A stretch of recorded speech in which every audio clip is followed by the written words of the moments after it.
আজকের গল্প পলি গুহর লেখা মিষ্টিভাষী বৌমা।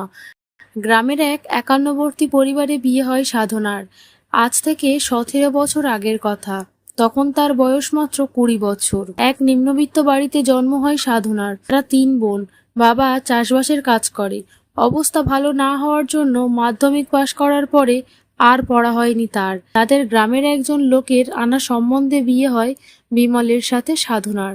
বিমলরা 4 ভাই, আর বাবা মা দাদু ঠাকুমা নিয়ে তাদের বড় সংসার ছিল। তখন বিমলের দাদু ঠাকুমাও জীবিত ছিলেন। 3 ভাই পড়াশোনা করে। বিমল নিজেও চাষি পরিবারের ছেলে। সে তার বাবার সাথে চাষবাসের কাজেই যুক্ত ছিল।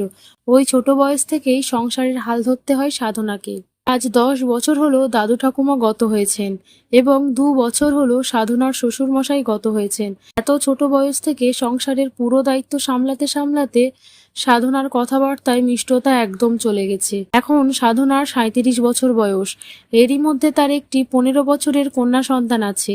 7 বছর হলো মেজ দেওরের বিয়ে হয়েছে এবং তাদের একটি 2 বছরের পুত্র সন্তান আছে। মেজ দেওর সরকারি চাকরি করে।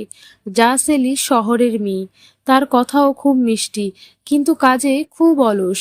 সেজ দেওর এখন চাকরি করে আর ছোট দেওর পড়াশোনা করে। 2 বছর হলো শ্বশুরমশাই মারা যাওয়ার পর থেকে শাশুড়ি মা আর কোনো কাজ করে না। সংসারের সিংহভাগ কাজের দায়িত্ব থাকে সাধনার উপর। এই ছিল সাধনাদের পরিবারের পরচিত্র। আজ সোমবার। বিমল বাজার থেকে 2টো মোচা কিনে নিয়ে এসেছে আর সাধনাকে বলেছে নারকেল কোড়া দিয়ে খুব ভালো করে রান্না করতে। এই বলেই সে মাঠের কাজে চলে যায়। এতেই খুব মাথা গরম হয় সাধনার। সে আপন মনে গজগজ করতে থাকে। সেলি শুনতে পেয়ে জিজ্ঞেস করে, দিদিভাই কি হয়েছে, তুমি এত রেগে আছো কেন? সাধনা বলে, আমার কপালের কথা বলছি। তোর ভাসুর বাজার থেকে 2টো মোচা নিয়ে এসেছে। আজকেই তো রান্না করে ফেলতে হবে। কালকে তো মঙ্গলবার, সেটা তো খাওয়াও যাবে না।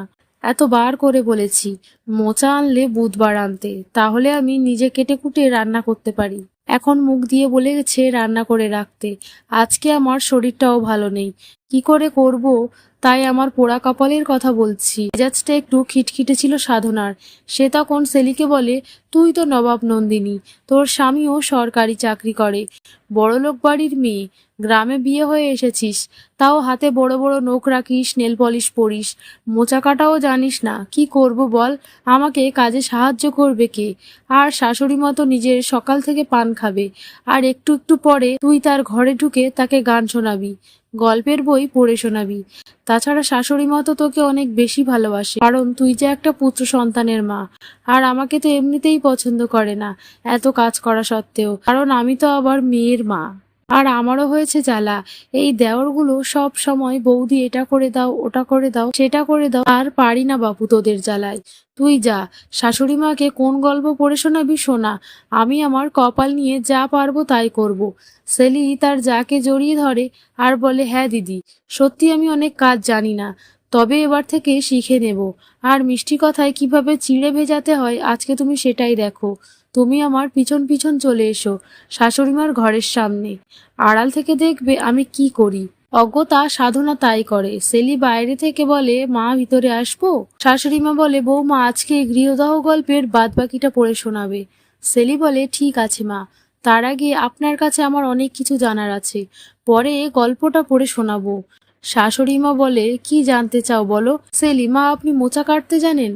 কি যে বলো বৌমা, আগেও এগুলো কে করতো? আমিই তো করতাম। মোচা রান্নাও জানেন? অবশ্যই জানি। আমার শ্বশুর মশাই শাশুড়ি মা আমার হাতের মোচা রান্না খেয়ে কতই না প্রশংসা করেছে। সেলি বলে, মা আমার ঠাকুমা যা সুন্দর মোচা কাটতো আর যেরকম সুন্দর রান্না করতো, তার ধারে কাছেও আপনি যেতে পারবেন না। ও মা, এটা তোমাদের এক দোষ, সব সময় বাপের বাড়ির সাথে শ্বশুর বাড়ির তুলনা করো। তুমি কি আমার হাতের মোচা রান্না খেয়েছো যে তোমার ঠাকুমার থেকে আমি ভালো জানি না খারাপ জানি অমনি বলে দিলে? না, খাইনি, এটা তো সত্যি কথা, আর কোনো দিন খাবও না, কারণ আপনি তো এগুলো করেন না। বাইরে থেকে সাধনা দেখে ভাবছে মোচা কাটানোর জন্য শাশুড়ির সাথে কত অভিনয় না করছে ছোট। সত্যি আমি এরকম মিষ্টি করে কথাও বলতে পারবো না। এতক্ষণ যে দাঁড়িয়ে আছি এর মধ্যে মোচা কাটা শুরু করে দিলেই পারতাম। সত্যি পারেও বটে সেলি। আরে বৌমা, তোমার তো আজকে আমাকে গল্প শোনানোর কথা। না মা, আমার মনের মধ্যে খচখচ করছে। আপনি তাহলে এখন আর মোচা কাটা জানেন না। আগে হয়তো পারতেন, কিন্তু সেটা আমার ঠাকুমার থেকে ভালো নয়।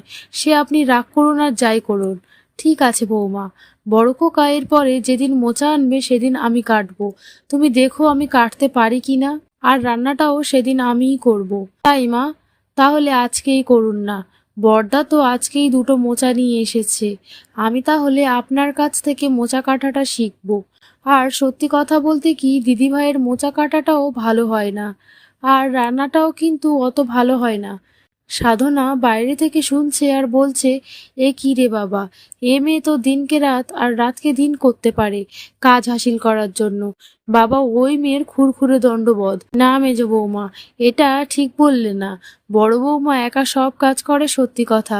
তোমার শ্বশুর মশাই চলে যাওয়ার পরে আমি সমস্ত হাল ছেড়ে দিয়েছি, এটা একদমই ঠিক। কিন্তু বড় বৌমা সুন্দর করে মোচা কাটে আর ওর রান্নাও খুব ভালো। কি জানি তোমার কেন ভালো লাগে না। ঠিক আছে মা, আপনার হাতের রান্নাটা তো আগে খাই, তারপরে বলবো কে ভালো রান্না করে। ঠিক আছে মা, চলুন আমিও আপনার কাছ থেকে আজকে মোচা কাটা শিখবো। হ্যাঁ বৌমা, কিন্তু আমি নারকেলটা কুড়াতে পারবো না। ছোট বৌমা তখন বলে, দিদিভাই নারকেল কুড়িয়ে দেবে। তিনজনে মিলে রান্নাঘরে ঢোকে। মেজ বউ শাশুড়ি মার কাছ থেকে বসে বসে মোচা কাটা শিখতে থাকে আর বলে, মা এবার থেকে আপনি মোচা, কচুর লতি, কচুর শাক এগুলো কাটাকুটি করে দেবেন। আর একটা কথা মা, এই সংসারের কর্ত্রী আপনি। এখনো আপনি যথেষ্ট শক্ত সামর্থ্য আছেন। আর কদিন পর থেকে সেজুর বিয়ে হবে। এবার থেকে আপনার কাছে সংসারের চাবি থাকবে।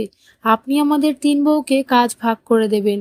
আর এই সমস্ত তরকারি কাটা, মাঝে মাঝে রান্না করা, এগুলো আপনি যদি দেখেন তাহলে খুব ভালো হয়। কারণ দিদিভাইয়ের উপরে অনেক চাপ পড়ে যাচ্ছে এত বড় একটা সংসারের পুরো দেখাশোনা করার জন্য। আর মা, এটা তো একান্নবর্তী পরিবার, তাই সবাই মিলে কাজ করলে তবেই তো পরিবারটা অনেক সুন্দর হবে। আর একটা কথা, কাজ ভাগ করে দিলে আমরা ঠিক কাজ করে নেব, কিন্তু কাজ যদি ভাগ না করে দেওয়া হয় আমরাও কুঁড়ে হয়ে থাকবো। নিজের থেকে কেউ কাজ করতে যাব না। শাশুড়ি মা নিজের ভুল বুঝতে পারেন এবং তিনি কথা দেন সেটাই হবে। ঠিক আছে বৌমা, তাই হবে। শাশুড়ি মা সেদিন রান্না করছিলেন মোচার ঘন্ট নারকেল দিয়ে। দুপুরবেলায় খেতে বসার আগে বড় বৌমাকে শাশুড়ি মা বলে রাখেন, বৌমা বড় খোকার জন্য এক বাটি সরিয়ে রাখো, ও কিন্তু খুব ভালোবাসে মোচার ঘন্ট। আর মেজ বৌমাকে বলে, খুব তো আমাকে দিয়ে মোচা কাটালে, মোচা রান্না করেই নিলে।